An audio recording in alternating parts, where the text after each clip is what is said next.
السلام عليكم ورحمة الله وبركاته. أهلا بكم متابعينا الكرام. عاجل ولدنا قبل قليل، بيتكوفيتش يستدعي حارس جديد للمنتخب الجزائري.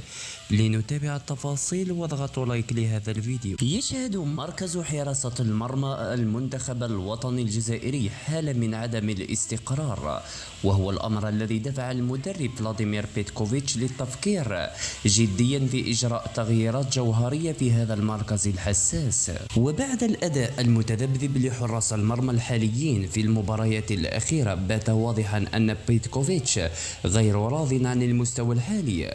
فحارس المرمى الأساسي أنطوني ماندريا لم يتمكن من تقديم العروض المطلوبة، في حين أن الحارسين مصطفى زغبة وأسامة بن بوط يواجهان صعوبات في التأقلم مع الأجواء في المنتخب الوطني. وفي ظل هذا الوضع بدأت أسماء جديدة تطفو على السطح، أبرزها حارس المرمى لوكا زيدان ابن أسطورة كرة القدم العالمية زين الدين زيدان، وقد أبدى بيتكوفيتش إعجابه بمستوى هذا الحارس. وتشير تقارير إعلامية إلى أن الحارس لوكا زيدان أبدى موافقته لتمثيل المنتخب الوطني الجزائري، خاصة وأنه يحوز على الجنسية الجزائرية، وأكد أنه سيحاول إقناعه باللعب للمنتخب الوطني الجزائري.